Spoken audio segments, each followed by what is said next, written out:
మేము చేసిన మిస్టేక్స్ మీరు చేయకండి. అసలు మేము ఎక్కడికి వెళ్తున్నాం? ఒక్క నిమిషం ట్రైన్ మిస్ అయిపోతామేమో అనేసుకున్నాం. అసలు ఏమైంది? మేము చేసిన మిస్టేక్స్ మాత్రం మీరు రిపీట్ చేయకండి. Hey guys, welcome back to my channel. మీ అందరూ ఎలా ఉన్నారు? మేమైతే చాలా బాగున్నాం. అండ్ ఈ వీడియో వచ్చేసి మేము ఒక ట్రిప్ ప్లాన్ చేసుకున్నాము 1 వీక్కి. సో ఎక్కడికి వెళ్తున్నాం ఏంటి అనేది ఈ వ్లాగ్. అండ్ ఇది వచ్చేసి ఒక డివోషనల్ ట్రిప్ అని చెప్పొచ్చు. సో ఈ వీడియోలో ఇంకా మా ఫ్రెండ్ కూడా ఉంది కదా, సో మేమందరం కలిసి వెళ్తున్నాము.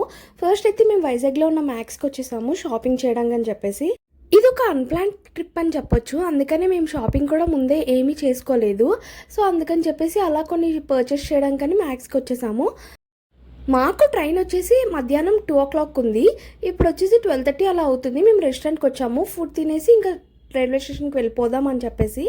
మేము చేసిన మిస్టేక్స్ ఏంటి అంటే, నార్మల్గా మేము ఎక్కడికి వెళ్తున్నాము అంటే, మేము ఫస్ట్ మా డెస్టినేషన్ వచ్చేసి తిరుపతి. సో తిరుపతికి ఎలా అంటే మనం 3 months ముందే అందరికీ తెలుసు కదా, లైక్ దర్శనం టికెట్స్, రూమ్ టికెట్స్ అన్నీ బుక్ చేసేసుకోవాలి. మేము చేసిన బిగ్గెస్ట్ మిస్టేక్ ఇది ఒక అన్ప్లాన్ ట్రిప్.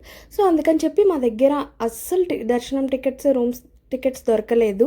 సో అందుకని చెప్పేసి మేము జస్ట్ నార్మల్గా ఇంకేదైనా ఆప్షన్ ఉంటే చూద్దామని చెప్పేసి ఫస్ట్ అయితే ట్రైన్ బుక్ చేసేసుకున్నాము. ఆల్మోస్ట్ 1 week ముందు అనుకుంటా, 2 weeks ముందు. అది ఇంకా వెయిటింగ్ లిస్ట్లో ఉంది. సో మాకైతే టికెట్స్ కన్ఫర్మ్ అయ్యాయి, బట్ REC వచ్చింది. బట్ ఏదైనా కూడా 1 night కదా, ఇంకా అడ్జస్ట్ అయిపోదామని చెప్పేసి మేమైతే ఇంకా ట్రైన్ ఎక్కేసాము. మేము షాపింగ్కి వెళ్ళి ఫుడ్ తినేసి వచ్చేసరికి 5 to 2 అలా అయిపోయింది.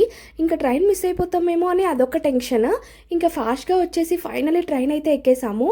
మేము చేసిన సెకండ్ మిస్టేక్ ఇదని చెప్పొచ్చు. ఒక 1/2 hour ముందే మనం చక్కగా రైల్వే స్టేషన్కి వచ్చేసి వెయిట్ చేస్తే ఏ ప్రాబ్లం ఉండదు. మాకైతే అన్నీ ఫాస్ట్గా అవ్వడం వల్ల కొంచెం అటు ఇటు అయ్యాయి. బట్ ఫైనల్ ట్రైన్ అయితే ఎక్కేసాము. ఇంకా మేమైతే ఫుల్గా నేచర్ని ఎంజాయ్ చేస్తున్నాము. ఈలోపు మాకైతే రాజమండ్రి వచ్చేసింది.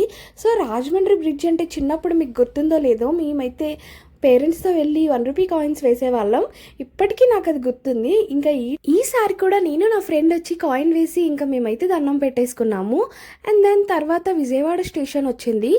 కొంచెం టైం స్పెండ్ చేశాక అలా మేము కిందకి దిగాము, ఆకలేస్తుందని చెప్పేసి. ఈలోపు హిమంత్ అయితే వాళ్ళ ఫ్రెండ్కి ఫుడ్ తెమ్మని చెప్పారు. విజయవాడలో టిఫిన్స్ చాలా బాగుంటాయని చెప్పేసి. నేనైతే ఎప్పుడూ టేస్ట్ చేయలేదు ఈ మధ్యలో. సో అందుకని చెప్పి హిమంత్ మా కోసం తెప్పిస్తా అన్నారు. సో అందుకని మేము వెయిట్ చేస్తున్నాము. ఇంకా మాకు టైం లేదు, ట్రైన్ వెళ్ళిపోతుందేమో అని కొంచెం టెన్స్ ఫీల్ అయ్యాము. బట్ ఈలోపే తనైతే ఫుడ్ తెచ్చి ఇచ్చేశారు. ఈ మాటికి ఆ మాట టిఫిన్స్ అయితే అద్దిరిపోయాయి. ఇంకా రేపటి నుంచి ఫుడ్ ఎలా ఉంటుందో మనకు తెలియదు కాబట్టి ఫుల్గా లాగించేసా. ఇంకా పడుకుని పోయాము. అండ్ ఎర్లీ మార్నింగ్ 4:20కి తిరుపతి రీచ్ అవుతుంది ఈ ట్రైన్. అందుకని చెప్పేసి మేమైతే 4 o'clockకే లేచేసాము. ఇంకా తిరుపతిలో దర్శనం ఎలా జరిగింది ఇన్ఫర్మేషన్ అంతా నేను నెక్స్ట్ వ్లాగ్లో షేర్ చేస్తాను. నచ్చితే వీడియో లైక్ చేసి ఛానల్ని సబ్స్క్రైబ్ చేసుకోవడం మాత్రం మర్చిపోకండి. Bye bye, see in the next vlogs.